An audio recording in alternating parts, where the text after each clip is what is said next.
नमस्कार दोस्तों।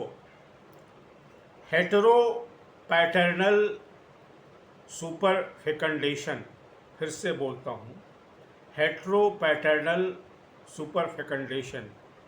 ये नाम सुना है आपने? एक मेडिकल टर्म है। जी हाँ, ये जो टर्म है दोस्तों, मेडिकल टर्म जो है, इसका मोटा मोटी अर्थ ये है कि जब कोई महिला जो है उसका शारीरिक संबंध एक ही रात में दो पुरुषों से होता है और उसके बाद अगर वो गर्भवती होती है तो दोनों पुरुषों से उसके अंदर गर्भ धारण हो सकता है और दो अलग अलग बच्चे, यानी कोई जुड़वा होंगे पर दो अलग अलग पिताओं के होंगे। ये इसका मोटा मोटी अर्थ है। ये मैं इसलिए कह रहा हूँ कि ये जो अभी फिल्म आज ही रिलीज हुई है, बैड न्यूज़, जो आनंद तिवारी जिसके डायरेक्टर हैं, उसका कुल मोटो यही है।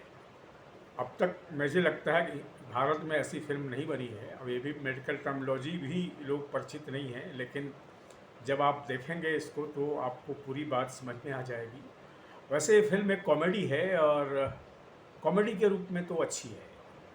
बहुत अच्छे सिचुएशंस हैं, कॉमिक सिचुएशंस हैं, डायलॉग बहुत अच्छे हैं। विकी कौशल के डायलॉग बहुत अच्छे हैं जो इसमें लीड रोल में हैं।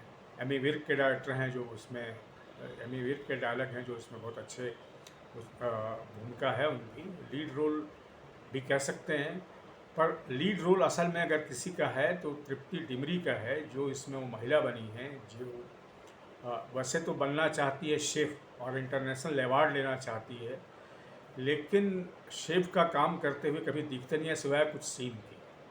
तो लेकिन ये आइडिया एक तरीके से नोवेल आइडिया तो कह सकते हैं, पर क्या ये एक्सेप्टेबल होगा भारतीय समाज में या किसी भी ट्रेडिशनल समाज में, इवन इन वेस्टर्न सोसाइटी?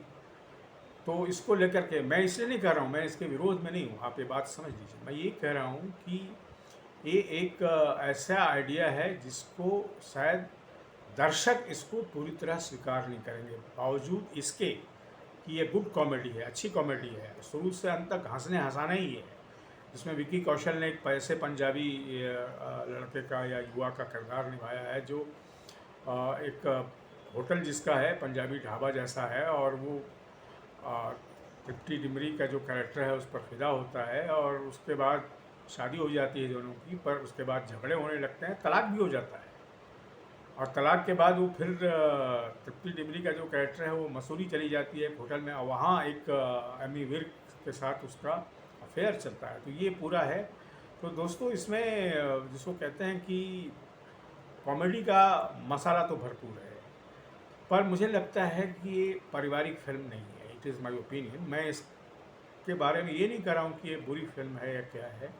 हर तरह के आइडिया को फिल्मों में एक्सप्लोर किया जाना चाहिए और मैं भी इसका समर्थक हूँ, लेकिन मैं बात कर रहा हूँ दर्शक के जुटने की या दर्शकों के द्वारा स्वीकार्यता की। तो ये मुझे नहीं लगता है कि ये स्वीकार होगी, लेकिन हाँ, एक कॉमेडी के रूप में इसको लोग देखेंगे और कॉमेडी के रूप में, या जिसको कहते हैं बॉयफ्रेंड गर्लफ्रेंड, हालांकि वो भी कैसी होगी वैसा मुझे नहीं लगता है कि वो भी बहुत सहज होकर इस फिल्म को देख पाएंगे।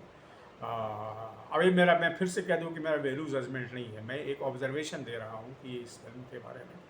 तो दोस्तों ये है इसकी पूरी कहानी, और आनंद तिवारी जैसा मैं इसके डायरेक्टर हैं, और मुझे लगता है कि ये फिल्म कहीं ओरिजिनल आइडिया तो नहीं है। हालांकि मैं नहीं कह सकता कि ये कहाँ से मारा गया है, कहीं ना कहीं आइडिया कहीं से उठाया गया है किसी फिल्म से या किसी से, लेकिन बहरहाल जो भी हो, इंडियन सिचुएशन में या भारतीय संदर्भ में ये आइडिया जो है वो नया ज़रूर है। और इसमें कॉमेडी और डायलॉग बड़े चुस्त हैं, बहुत ये हैं, बहुत अच्छे जिसको कहते हैं कि इसको जो दूसरे जो कैरेक्टर्स हैं वो भी इसमें, और नेहा धूपिया भी हैं इसमें, और इसमें शिवा चड्ढा भी हैं, तो और भी कैरेक्टर इसमें जो हैं, और छोटे से बहुत एक अपीयरेंस के लिए इसमें अनन्या पांडे भी आ गई हैं। वो शायद इसलिए आई हैं कि उनके ग्लैमर का लाभ इसमें लिया जा सके। तृप्ति डिमरी का वैसा कोई अभी हिंदी फिल्म इंडस्ट्री में उनका कोई बहुत बड़ी उनकी जो है सो इमेज नहीं है, तो उनको सपोर्ट देने के लिए अनन्या पांडे को लाया गया है। तो बहरहाल ये है दोस्तों, बैड न्यूज़ का यही है। बैड न्यूज़ फिल्म मेकर्स के लिए बैड न्यूज़ होता है या गुड न्यूज़ होता है, ये तो दर्शक बताएंगे। पर जैसा कि मैं चुका, संक्षेप में मैं फिर से कह दूं कि इस फिल्म के बारे में अगर बहुत इन नटशेल मुझे कहना पड़े तो मैं यही कहूँगा, this is a good comedy, but I don't think this will be acceptable by the Indian viewers. जो है, जो जनमानस है हमारे समाज का या किसी दक्षिण एशियाई समाज का या पारंपरिक समाज का, उसमें ये फिल्म शायद उस तरीके से स्वीकार नहीं होगी। आज के वीडियो में दोस्तों सिर्फ इतना ही। आपसे निवेदन है कि मेरे इस यूट्यूब चैनल को सब्सक्राइब करें, लाइक करें और इस पर अपने कमेंट भी लिखें। Thank you very much.